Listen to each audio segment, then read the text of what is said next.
been using the Peter Horobin track saddles for about 25 years. Probably one of the first to use them, the half-tree saddles. I found them invaluable in my training over the years. I really like the design. It's always improving, and this new innovation of the cutaway tree, I think it's going to make a big difference to a lot of our horses. I've been using that particular saddle for the last 6 or 8 months on one of my better horses, Blackie, who used to be really tight in his shoulders, and since I had him on that saddle, he's moved a lot better, and he became a group winner since I've been using that saddle on him. I think something that we're probably remiss about it since we've changed those saddles is we're not looking at how a horse moves and how a saddle fits, how a saddle's fitted.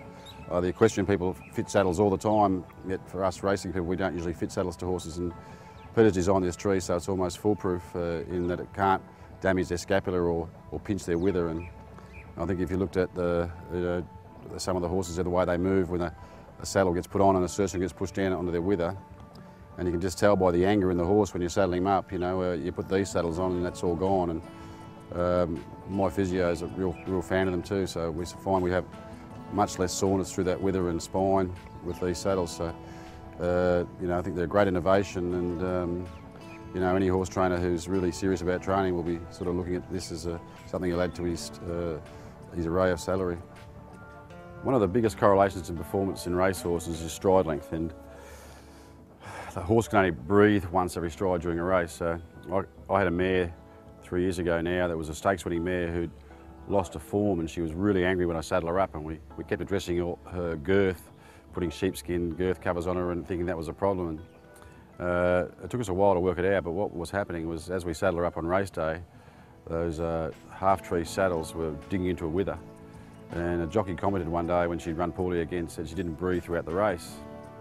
Horses do that because they're in pain. So what was happening is when I girthed her up with one of those half-tree saddles, it was pinching her wither and of course causing her pain and discomfort. So consequently she'd hold her breath and shorten her stride.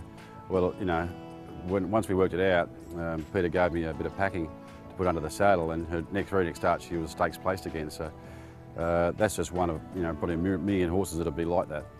So the tree that Peter's made, this cutaway tree, allows a horse the freedom to reach and move.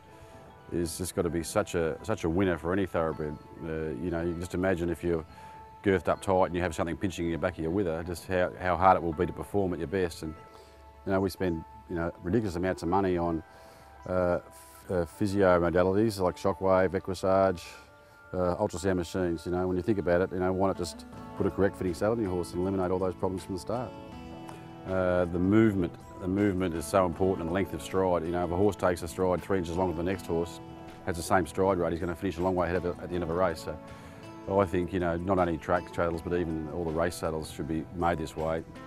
And now that the science is available to see what the damage is happening to that cartilage and above the scapula, I think any horse trainer, or any jockey who considers themselves professional will sort of endeavour to sort of have their saddles made this way, because it's got to be a great help to be able to horse to move freely during a race and breathe correctly. And it's just such a detriment to performance if they don't.